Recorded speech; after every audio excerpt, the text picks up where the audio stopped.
in a court of law. Proposed fines are exactly that, and they are often litigated, reduced, or vacated. We use available public records, news accounts, and press releases. We cannot warranty or guarantee the details of any of the stories we share, since we are not directly involved with these stories, at least not most of the time. Enjoy the show.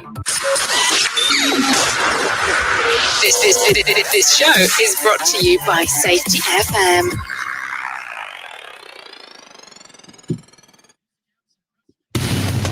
And from the border of liberty and prosperity and the highway to the north, this is Safety Wars for Thursday, April 4th, 2024. How's everybody doing? Hope everything's going okay for everybody out there. It was a busy Thursday. Trying to get my life a little bit in order here after family emergencies and deaths and everything else over the last 4 years. Been kind of rough. Appreciate everybody. I get a lot of emails supporting me, asking me what's going on. What did you think about last night's episode on tinnitus or tinnitus? As I was corrected, I say, well, hey, I'm from New Jersey. It's tinnitus, right? The old song, right? Potato, potato. Let's call the whole thing off, right? Some of the things, right? So, we're gonna have to take a little bit of a deviation from safety tonight on one item. So, on one item, and that'll coming up. The other thing is, did you guys hear about the Parler, Parler, that was taken offline about, I guess around 14 months ago, and was bought, and now they're relaunching it. I've gotten a whole bunch of emails on here, so we're probably going to be going into Parler, and that's going to be one of our things that we're going to talk about. But I've gotten a lot of mail, some feedback, and everything else, specifically on last night's show where we went into hearing protection. And there were some people, well, you should have concentrated on this a little bit more. You should have done this. You should have done that. You got all of that in there.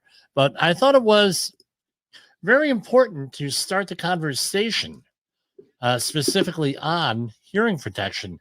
And we're going to be, April 28th of this month is Worker Memorial Day. We're going to have God willing, a program on that or about then on fatalities in the workplace that go unrecorded.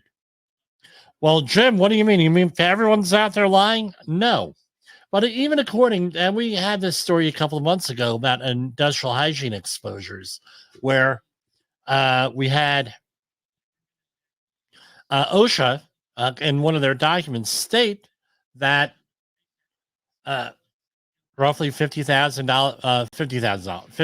people a year are die from occupational exposures, meaning cancer, noise, radiation, things of that nature, according to their models. So we had one person in the refining industry that I used to work with.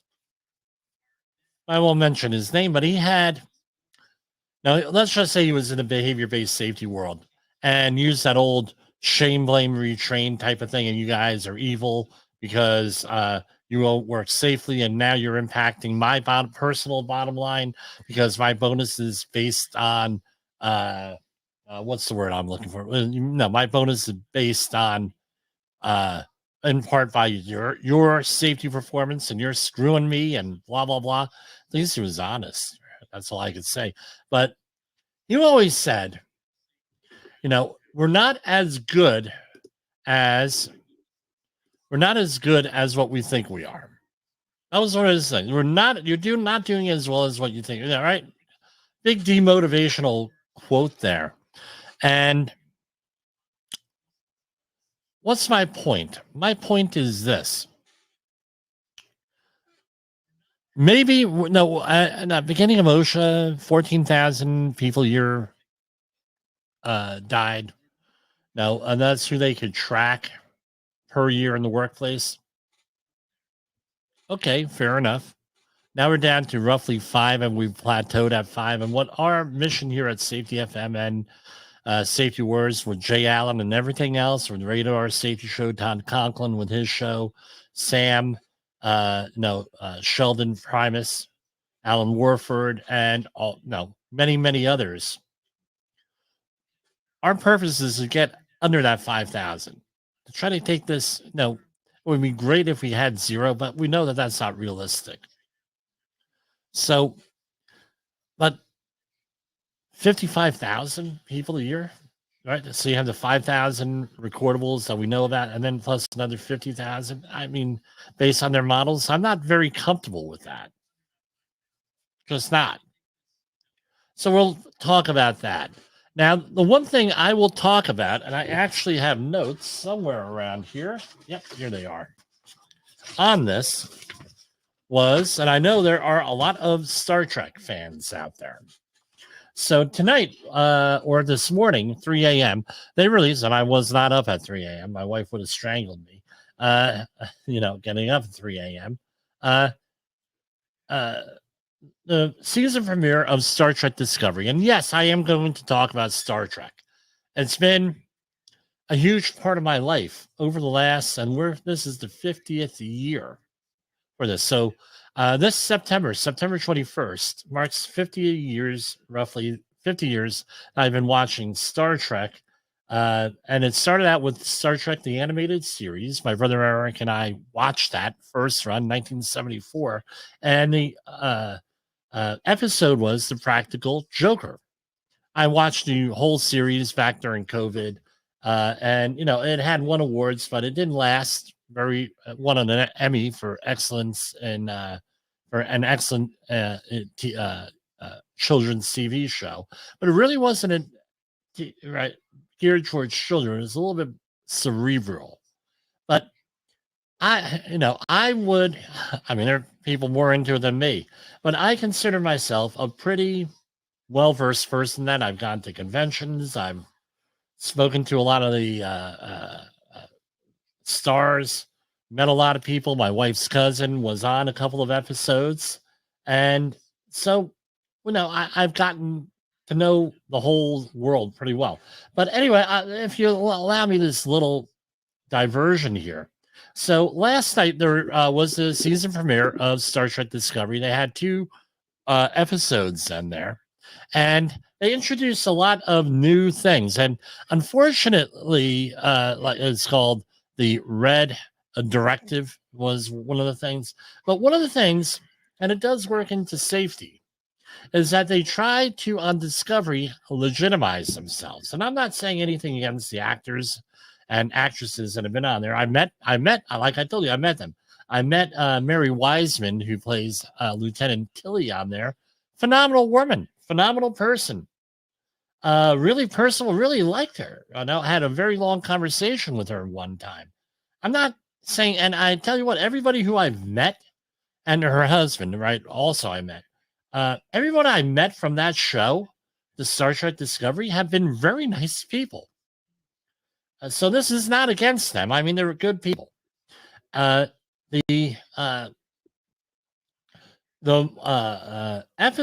happens is they've been trying to legitimize themselves. Now you're going to say, well, Jim, how does this work into safety? That's often what we try to do, is legitimize ourselves. What we're doing, well, so-and-so did this, and we have to go and go back and relive this and relive that, and doesn't always work out. You cannot ruminate on things, or you're looking at things in the past and dwelling on them, and then it's very difficult to then create a future when you're always ruminating on the past. So you should have made a left instead of right, up instead of down, this sort of thing, right? Yes, I am quoting Captain Kirk in Star Trek V, right? But it's not healthy. And unfortunately, this series has gone back to try to legitimize themselves. So back in the original series, TOS from 66 and 69, Star Trek, the original series, they did have a race of beings called the Preservers. And then that in the next generation, in 2 episodes, the Arsenal of Freedom and the Chase is the main one. The Chase and was season 6, episode 20. They introduced a new species in there called the progenitors, where allegedly this was an ancient race of people that went and seeded many worlds and created humanoids in the series. The Arsenal of Freedom was in season 1, episode 20, and this was the episode where they had a planet taken over by killer drones. Again, good sci-fi predicts the future and addresses things. Well, guess what? What are we dealing with now? Killer drones, right? So, and it was a minor episode, but they decided this season to build, and these are the 2 episodes, The Red Directive today and Under the Twin Moons, episode 2. They released 2 episodes today. This is what they tried to do. And I tell you what, cinematography, great. Special effects, great. Acting real well with this, right? With this thing. Great people involved with this. But I don't know how successful it's going to be. Hey, I'm going to watch this Star Trek. I'm going to watch it no matter what.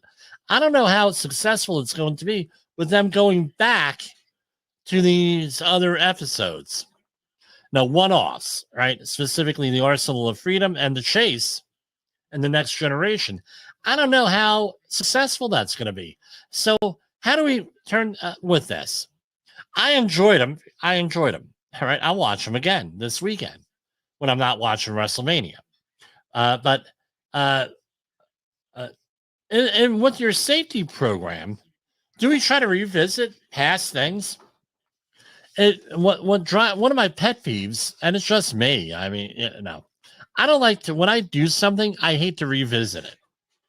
So I do this, I hate to revisit it. I hate to keep, no, that's why training sometimes is very stressful because like the Steve Martin, and I'm dating myself, when he used to be a stand-up comedian, he said, there's nothing better than repeating yourself again and again, night after night, as a stand-up comedian. And Steve Martin used to, he did a lot of acting. He was, original Saturday Night Live, that sort of thing. But anyway, he was on a lot of things. He was married to Gilda Radner, who was in the original Saturday Night Live crew. But, all of the, I'm sorry, not Gilda Radner. He was married to somebody else. Gilda Radner was married to Gene Wilder. I'll get yelled at for that. But anyway, just constantly revisiting stuff, ruminating on things. And as I recently learned, the word ruminate, right? That's when people dwell on the past. I mean, you make a mistake, you say, okay, I made a mistake. What can I learn from that? And guess what? I'm not going to repeat that mistake. But if you go and you dwell on that mistake and let that mistake define what you're doing, you're not going to move forward on anything. And here we have, I think, they're running a big risk here on the Star Trek Discovery, and maybe with your own safety programs, to rely on the past and tie things on in the past too much and rely on it. So, that's what I'm going to say on that. I'm going to come be back with the news in a minute. We're going to go to some commercials here and go with that. In the professional safety community, communication and planning are just a few keys to your program's success. The question many practitioners have is, where do I start? Dr. Jay Allen, the creator of the Safety FM platform and host of the Rated R Safety Show, has built a global foundation to help you along the way. Go to safetyfm.com and listen to some of the industry's best and most involved professionals, including Blaine Hoffman with the Safety Pro, Sam Goodman with the Hop Nerd, Sheldon Primus with the Safety Consultant, Jim Pozell with Safety Wars, Emily Elrod with Unapologetically Bold, and many others. As individuals, we can do great things, but as a team, we become amazing. Dial into safetyfm.com today and surround yourself with a powerful force of knowledge and support.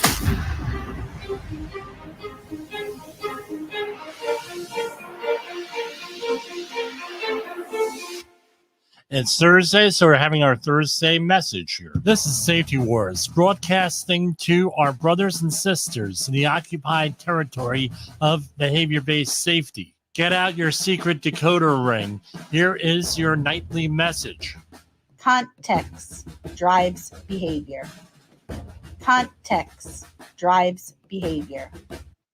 All right, so we're going to talk. Oh, we need one more here. We don't want to leave anybody out. OSHA recordables, catastrophic losses, environmental disasters. You want answers? So do I. This is Jim Posel with Safety Wars. That's my daddy.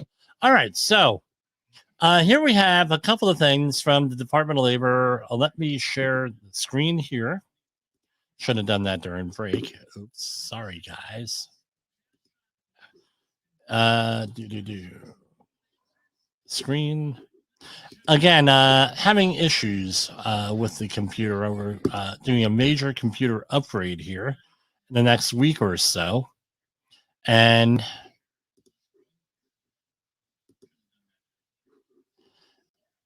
because this computer ain't working with some of the updated software, so we're going to be fixing that. And we're going to be changing our background here, upgrading it majorly. So here we are with, and hold on, I lost that.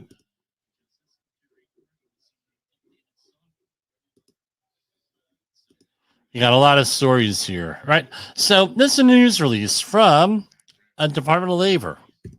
For whatever reason, OSHA has not updated their things. Here, this person is probably on vacation or something. Maybe they're from New York and their kids are off, like mine are. Right? So, U.S. Department of Labor issues final rule to clarify rights to employee representation during OSHA inspections. This is a little bit. I have a couple of problems here with this final rule. I'll be honest with you. With this. All right. The U.S. Department of Labor today announced a final rule clarifying the rights of employees to authorize a representative to accompany an Occupational Safety and Health Administration compliance officer during an inspection of their workplace will be published in the Federal Register on April 1st. No fooling. The Occupational Safety and Health Act gives the employer and the employees the right to authorize a representative accompanying to accompany OSHA officials during workplace inspection. The final rule clarifies consistence with law. Again, there was a lawsuit here way back in the day on here, a couple years back on this, because they, OSHA allegedly was doing things not so good, all right? Basically not in compliance with the law. They issued regulations that were in conflict with the law. There was a lawsuit, it got settled. So they said, well, we're going to rethink this whole thing, is my understanding. So in this final rule, OSHA is amending its representatives of employers and employees regulation to clarify that representatives authorized by employees may be an employee of the employer or a third party. Such third party employee representative may accompany OSHA compliance safety and health officer when, in the judgment of the CSHO, good cause has been shown why they are reasonably necessary to aid in the inspection. In the final rule, OSHA clarified that third party may be reasonably necessary because of their relevant knowledge, skills, or expertise with hazards or conditions in the workplace or similar workplaces, or language or communication skills. Okay, language or communication skill, I can understand that. Right, so they're speaking an unusual dialect of Spanish, Chinese, perhaps a European language. Okay, I get that. You need an interpreter or something like that. Or maybe you're dealing with an at-risk population, like people are autistic, people are deaf, right? So you need a sign language person in there. So, yeah, that's fine. That makes sense here. OSHA concluded that these clarifications aid OSHA's workplace inspections by better enabling employees to select their representatives of their choice to accompany a CSHO. Okay, well, they could choose like a union representative, or maybe someone else, a trusted person. Okay, good. Employee representation during the inspection is critically important. The effective rule is May 31st, 2024. Now, there's a lot of stuff out there on this. All right. With this is the whole policy here. There's a lot of comments on this going on online, and you could go and you can look them up. I mean, there's many different. No, everybody has a comment, right? Everybody has a comment here. I'm going to give mine in a minute here. Since the Occupational Safety Health Act was passed in 1907, Section 8 of the OSHA Act has required that, subject to regulations issued by the Secretary of Labor, a representative, and going on with that. However, the regulation also created an exception for a third party who's not an employee of the employer when in the judgment, right, needs to do that. The regulation pointed to two non-exhaustive examples, a safety engineer and an industrial hygienist.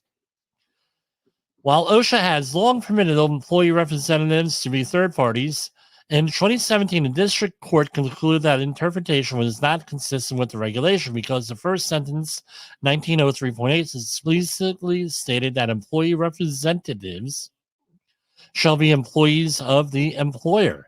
It rejected OSHA's interpretation that flatly contradicting the regulation has a case here. However, the district court also recognized that OSHA's interpretation that third parties can be employee representatives was a persuasive and valid reading.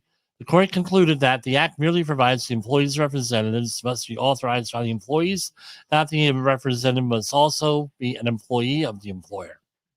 You can see what the problem here is, my opinion. The final rule has a narrow purpose and makes changes to 1903.8. First, in response to the district court's decision, it clarifies that consistent with Section 8 of the OSHA Act, employee representatives may either be an employee of the employer or third party. Second, consistent with OSHA's long-standing practice, it clarifies that a third-party representative authorized by employees may have a variety of skills, knowledge, or blah, blah, blah, that could aid the inspection. The latter revision clarifies employees' options for third-party representation. Right, OSHA has retained the long-standing requirement that third-party representatives may accompany the CSHO. So, basically, it all lies on your compliance officer as to whether or not this person could be allowed on, and it does make a it does make an exception that the requirement that the conduct of the inspections preclude unreasonable disruption in the operations of the employer's establishment or the employer's right to limit entry of employee authorized representatives into areas of the workplace that contain trade secrets. My question is this, my comment. An employee, so-and-so who's a direct hire of a company, that's easy. They get hurt, it's a workers' comp issue. They get exposed to something, workers' comp issue. There's a problem, workers' comp issue. What if they're getting some people that are a private consultant that by law do not have to have a workers' comp insurance? And if you're a consultant like me, in most states, I'm not even covered by workers' comp, but I'm required by contract to keep it to have workers' comp. What happens? What happens if the employer is not liked by this third party that OSHA brings in or the employees authorized? It's an adversarial relationship. You know, how's that going to work? How's it going to work? No, if this person then goes, and again, things do not have to be a registered trade secret here. You could go into a facility, see people working, and say, maybe I could go and apply this and sell this to somebody else, maybe their competitor. Maybe that third party is going to be working for your competitor. Hey, you're going over to Acme machine shop over there. Maybe you want to go over there and check out what they're doing over there, right? And the contrary view is, well, everybody's professional. Oh, okay, everyone's professional. No, you can't. You cannot unsee certain things in the workplace. This is where my problem with that is, and I could see more lawsuits here, and that's more than what I. No, that's above my pay grade. There, I'm not an attorney. I'm not going to play one here on the radio here, but I can say, yeah, okay, third party, but I think there's details that need to be worked out. How's this going to be worked out contractually, right? Do do you meet someone somewhere? Hey, oh yeah, you got Frank down at such and such a place. He's an expert on this. So let's get him involved. Now there are supporting documents from the field operations manual and some other stuff in here that probably would clarify some of this, but I still have questions. I don't now letting somebody into a workplace that's not a compliance officer. Compliance officers have the right and the responsibility. Yeah, I get it. Or that getting in there, I don't know if that's such a good idea all the times. Right now, so the rule. So in summary, right, the rule is in part a response to a court decision ruling the agency's existing regulation only permitted employees of the employer to be authorized representatives. However, the court acknowledged that the OSHA Act does not limit who can serve as an employee representative, and OSHA's historic practice was a persuasive and valid construction of the OSHA Act. Today's final rule is a culmination notice and comment of rulemaking. Okay, so we got that straightened out, I hope, or we are all more confused more than ever. Now, I was also contacted today, and someone said, Jimmy, maybe you should comment on this. You have, but maybe you should go into a little bit more in depth with this. So there was a proposed rule. I had the Federal Register right here up on the screen. Hold on.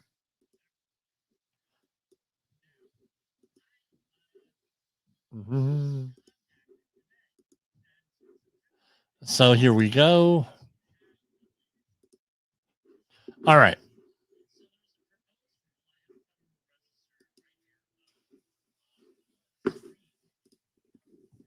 Hold on. Let me get the setting right.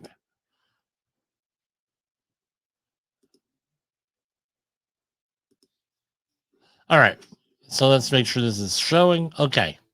So here we have the actual proposed rule right out of the Federal Register, 29 CFR Part 1910, Emergency Response Standard Proposed Rule.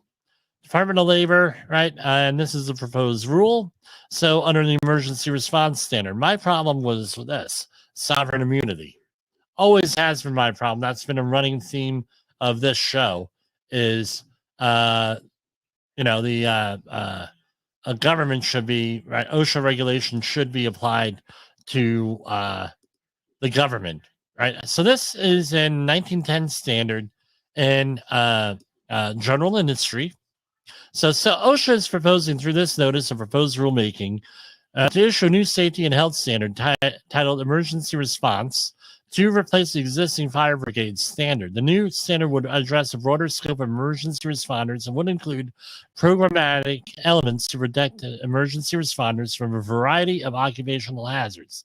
The agency requests comments on all aspects of the proposed rules, and this is until May 6th. You can go and publicly comment on this, and remember, they do become part of the record when you do that, and you could go look this up where you could do this. So what is this? Scrolling on down. So elements of the emergency responder, firefighters, emergency medical service providers, and technical search and rescue services, health and safety are currently regulated by OSHA primarily under a patchwork of hazard-specific standards and by state regulations and state with OSHA-approved state plan programs. While OSHA standards do not apply to volunteers, some volunteers are covered in states with OSHA-approved state plan programs. I've had conversations many times over the years from volunteer organizations that say, well, we don't have to comply with OSHA and screw our people. I've had that happen. Yeah, I have. I know that's going to offend some people, but I'm telling the truth here. Well, they are volunteers, so we don't have to worry about anything. So it's like, okay, so you don't have to worry about respiratory protection for a firefighter. You don't have to worry about medical clearance for a firefighter. You don't have to worry about this for a fire. Oh, no, we don't. We're volunteers. We're not covered by anything. Okay, great. You know, all of the OSHA standards referred to above were promulgated decades ago, and none was designed as a comprehensive emergency response procedure standard. Consequently, they do not address the full range of hazards currently facing emergency responders, nor do they reflect major changes in performance specification for protective clothing and equipment or major improvements in safety and health practices that have already been accepted by emergency response community and incorporated into industry consensus standards. Notably, the OSHA standards do not align with the Department of Homeland Security's Incident Management System, NIMS, which guides all levels of government, non-governmental organizations, and the private sector to work together to prevent, protect against, mitigate, respond to, and recover from emergency incidents. So, in the aftermath of the terrorist attacks on September 11th, 2001, all government agencies, including OSHA, were directed to strengthen their preparedness. So this is where the disaster worker training came into being, right? It might have been before 2001, but they really stressed it over the years, and I'm an authorized trainer for that. Now, 7.5 and 15 hours. It used to be 8 and 16, but they made it 7.5 and 15. So it only took them 22 years, right, after this, right? Right? Going on and on. What's the meat of this? Background. And we're taking you right through the Federal Register. And let's go through the actual text. And we're scrolling on down. Scrolling on down. Talking about injured people, injured firefighters, things of that nature. CVAs, respiratory protection, opioid-related exposure, right? So you're responding to an emergency with that, right? And a lot of front matter here, but that's how this goes. NFPA references, National Fire Protection Association references. We're going to scroll down. Legal authority. That's available evidence. And here's the proposed section. So here we have Section 1910, 120, hazardous waste operations, right? Emergency response, respiratory protection, 134. Okay. Section 1910.155, scope, application, and definitions applicable to this part. And it goes through there where we have updated stuff here. Going on and on. Let's get down to the actual stuff.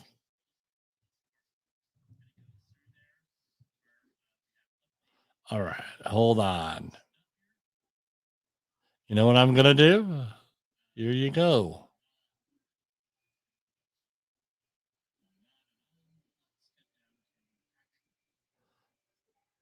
Okay. And you get to the end and it talks specifically, here is the standard. I'm sorry about that. So let's scroll on back. This is live show. Okay, so 1910-156, emergency response. This section applies to employers that have a workplace emergency response team as defined in paragraph B. Employees on the team as a collateral duty to the regular daily work assignments respond to emergency incidents to provide service such as firefighting, EMS, technical search and rescue. For the purposes of this section, this type of employer is called a workplace emergency response employer. The team is called a workplace emergency response team. Employers that are emergency service organizations as defined in paragraph B. Right, that's where the scope is on here. This employee section does not apply to employers performing disaster site cleanup or recovery duties following natural disasters and activities covered by 1910-120 or 1910-146. All right, combustion, and then it goes through the all of the definitions here. Nothing really comes up, right? It does, well, except for this. Emergency response program means a written program developed by the WER or ESO to ensure that the WER and or ESO is prepared for safety to respond to and operate in emergency incidents. What also has to be in there? A communications plan. Probably not in here, but you need that. See Monday's show. Going in here. An incident action plan means the incident objectives, strategy, and tactics necessary to manage an incident. The IAP is developed at the incident site and provides essential information for actionable incident organization, work assignments, management of resources, risk management, and team member or responder safety when operating an incident.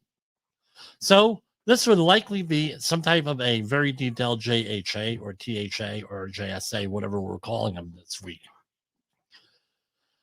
Incident management system. Again, it includes establishing functions for managing incidents, describes roles and responsibilities going on there, and all our other definitions. So, again, and it describes in detail exactly what you're going to need.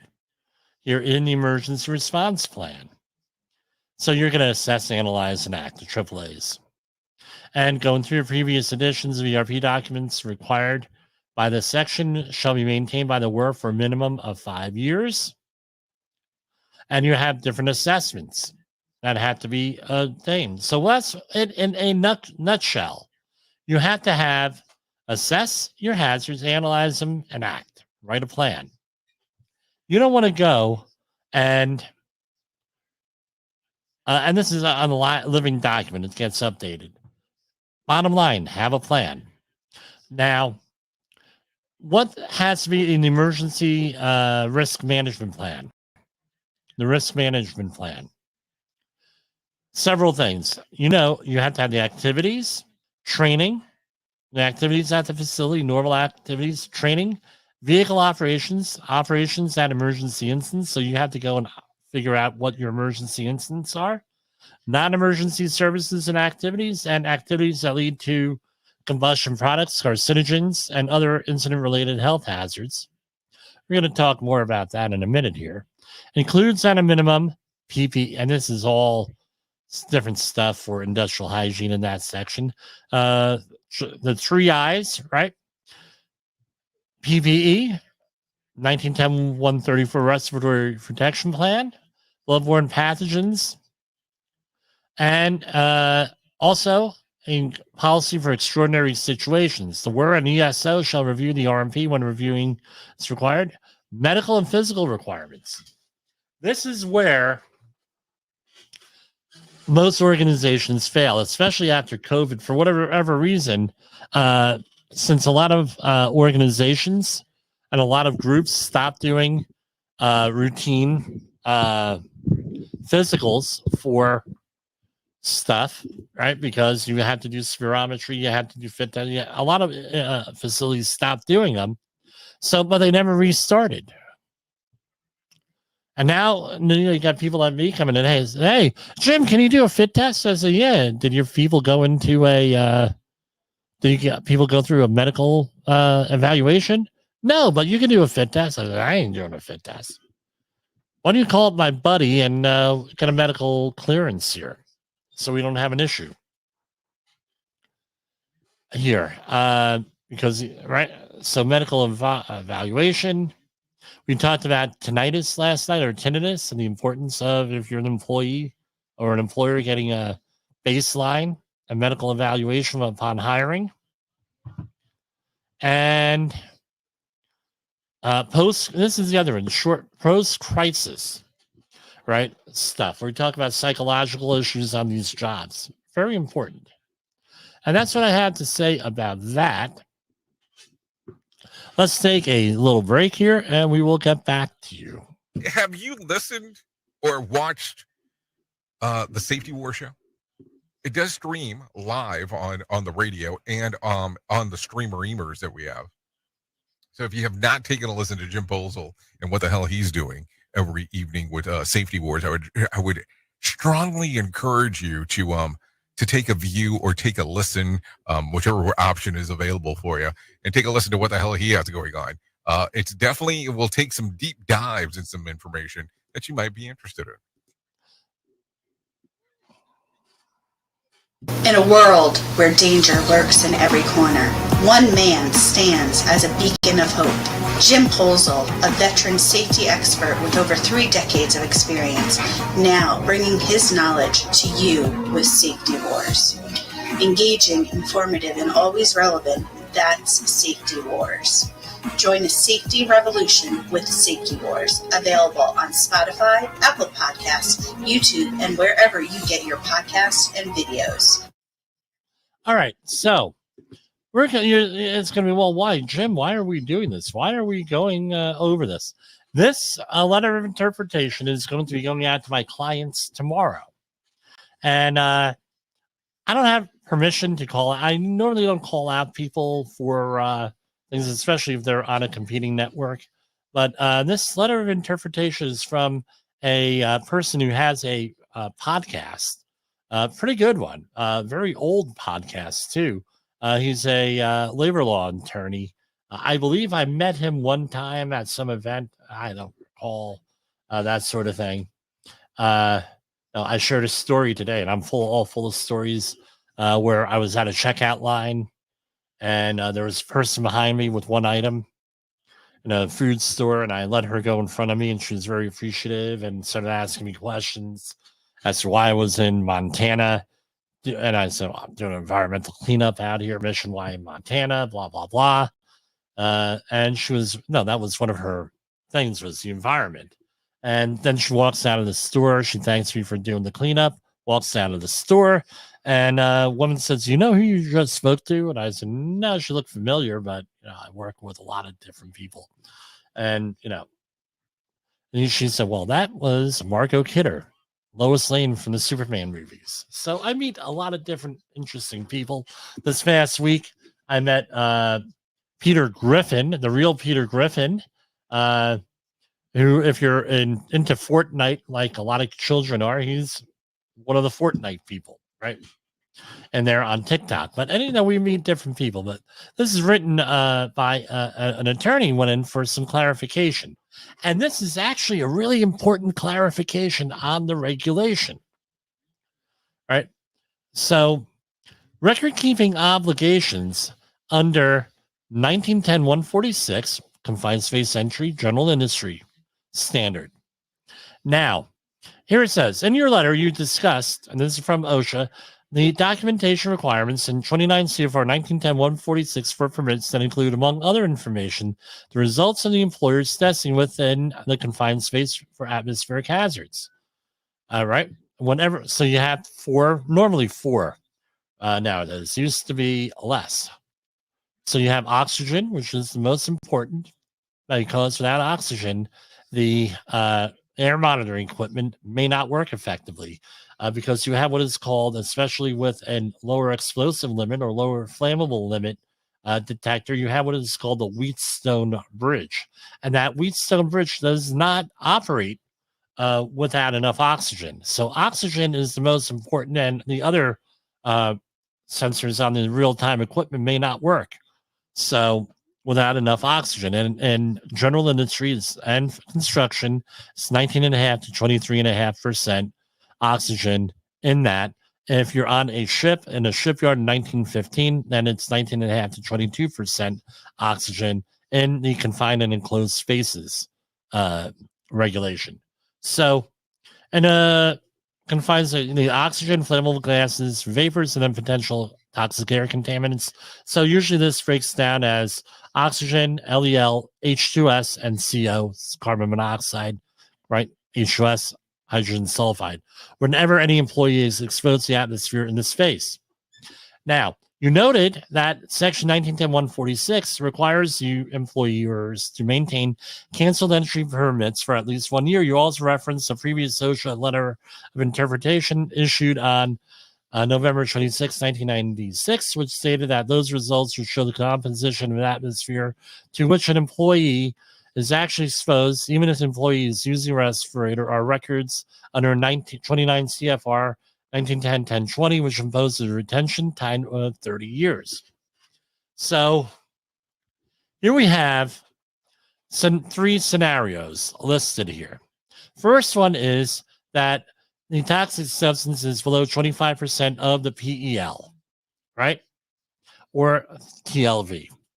Scenario number two is right, so it's not doesn't exceed. Scenario number two is that initial monitoring data reveals concentrations of toxic substances below 25% of any applicable PEL or TLV. The employee is therefore permitted to enter the confined space using appropriate respiratory protection. Atmospheric levels for toxic substances subsequently exceed 25% of the PEL, but do not exceed the PEL or TLV at some time during the employee's entry in the confined space. As a result, the employee is immediately removed. The space is stabilized, right? And using forced air ventilation, the confined space is then retested, and the employee re-enters the proper respiratory protection once the levels drop below 25%. Thus, at no time during his or her entry were the atmospheric levels in excess of the PEL or TLV of any substances above 25% of any applicable PEL or TLV. The space is then stabilized using forced air ventilation, and the confined space is retested. The employee is then permitted to enter them with proper respiratory protection once the levels drop below 25% of the PEL or TLV. I'm going to translate this into a couple of sentences. As safety professionals, we are required, right? You should, when you're setting thresholds for atmospheric monitoring in any environment, you put in a safety margin. So usually, rule of thumb, safety margin is 2-to-1, meaning half. So if your PEL is 100, your action level is 50 because there's a 2-to-1 safety margin, right? You're dividing it in half, right? I don't know if that's the way you say it, but it's half, right? Well, so what these folks are doing is someone made the decision that it's going to be a quarter for whatever reason. Doesn't matter, depends on a lot of stuff, right? Out there. I'm not doing the assessment, so it's a quarter, meaning 1/4, meaning that you're not exceeding 25% of anything. So here's the question. Under each of the above scenarios, does OSHA consider the initial monitoring data, subsequent retesting data to constitute employee exposure records subject? So do you need to retain those things for 30 years? Because I tell you what, most places where I go, I tell them, and I've always told them, hey, you got to maintain these for 30 years. I know that they're going to take this stuff and throw it in the garbage, right? After the job is done. After that 1 year, they're going to throw it out, if it lasts that long. The exposure monitoring requirements in OSHA's permit required confined spaces standard are intended to document the permit record and either the absence of acute atmospheric hazards, meaning short term, during employee entries, or an increase of an acute atmospheric hazard requires removal of the entrance. These atmospheric hazards include asphyxiation, explosion, and toxic gases, vapors, or mists that are immediately dangerous to life and health and pose immediate or delayed within 72 hours. That is an acute hazard. Within 72 hazards, threats to life, irreversible adverse health effects, or any effects that would interfere with an individual's ability to escape unaided from space, going on and on. We're going on, and we got 9 minutes left here. OSHA's regulation, access to employees' right medical exposures, right, 30 years. With respect to the three scenarios described, this is the meat of it. With respect to the three scenarios described in your letter, the definition of employee exposure record in 1910-10 120 includes records concerning the workplace monitoring or measuring of a toxic substance or harmful physical agent, including personal area grab, wipe, or other forms of sampling. Right?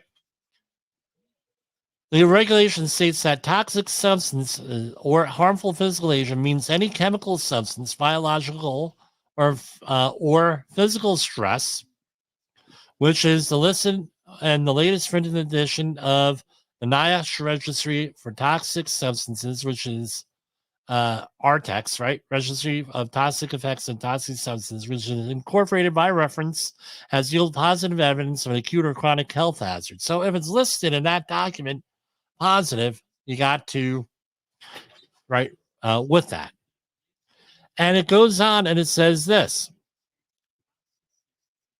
Employers, from that, no, we won't. We won't belabor it.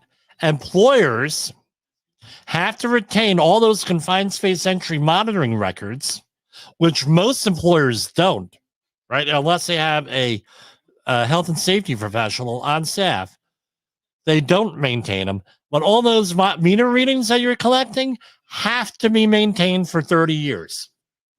Bottom line, according to this letter of interpretation, as I read it. My question is, how the hell are you going to do it? Well, we'll do it electronically. Oh, is that really reliable?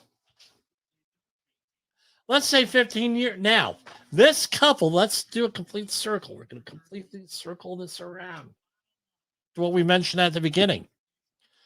The OSHA, according to their models, has stated on record, we've covered it on this show, that 50,000 people a year are dying because of workplace industrial hygiene issues, like exposures to atmospheric hazards in this. They've stated this. Where's this going? If they have stated this, can someone who gets some kind of illness later on, many different occupational illnesses that are deadly, can they now go and say, hey, I worked for this company, ABC company, in 2024. It's now 2040. And that big safety guy out there who was out there wore those orange shirts and you had that crazy podcast. He went out there and he said that there was possible this out there. And he was out there doing benzene drawing things. What benzene, what are they called? Dragon tubes, Drager tubes, colorimetric tubes, something. And then they go back and hopefully, I'll be down with Jay Allen enjoying Cabo St. Lucas, right? Sammy Hagar and Van Halen tribute concerts. Maybe out at St. John's on the beach. U.S. Virgin Islands. I don't know. We'll be down there. And we're going to get a phone call. Hey, Jimmy. Hey, did you on this site back in 2024? Yeah. But where the hell are all your monitoring records? I don't know. I gave them to the company. Oh, can you prove that? Oh, by the way, now we're going to be suing your ass. We're going to cause you a problem. Could happen. So guess what? And they said, well, you know what? I think I remember that meter going off. Blah, blah, blah. What was that? I was exposed to something. I could see that happening. So, this is actually a very important letter of interpretation. They're all important, but this is really an important one if you do any type of monitoring in a permit-required confined space. And what else are they going to check? We covered this also. Calibration records. Qualifications of the person. All of this stuff has to be worked in there. What are their qualifications? What are the, how are we going to retain these records? What are we going to do? All this stuff has to go in. And by the way, this is where your accountability logs come into. Your log in and your log out of permit required confined spaces. Who was there? Did they go into that space? Did they come out of that space?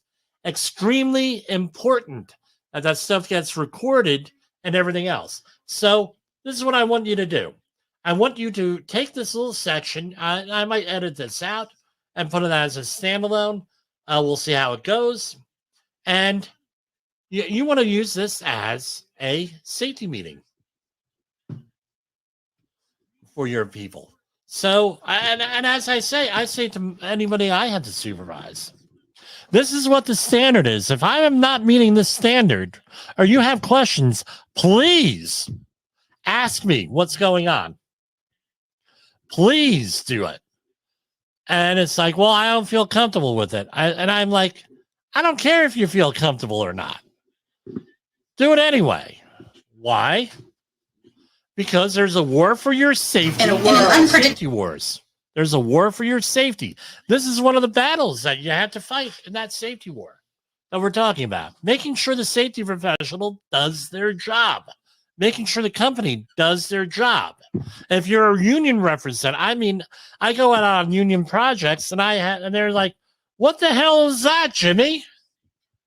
That's called a docking station for calibrating air monitoring equipment. Well, since when do we calibrate air monitoring equipment every day? Since I've been doing this since 1992. Oh, really? Wow. But anyway, that's what I got for tonight here on Safety Wars. That's just the way it is. And we'll see you tomorrow, God willing. For Safety Wars and for the Safety FM network, have a great night. And, of course, have a great night. Let me hit the other button. The views and opinions expressed on this podcast are those of the host and its guest and do not necessarily reflect the official policy or position of the company. Examples of analysis discussed within this podcast are only examples. They should not be utilized in the real world as the only solution available, as they are based only on very limited and dated open source information. Assumptions made within this analysis are not reflective of the position of the company. No part of this podcast may be reproduced, stored in a retrieval system, or transmitted in any form or by any means, mechanical, electronic, recording, or otherwise, without prior written permission of the creator of the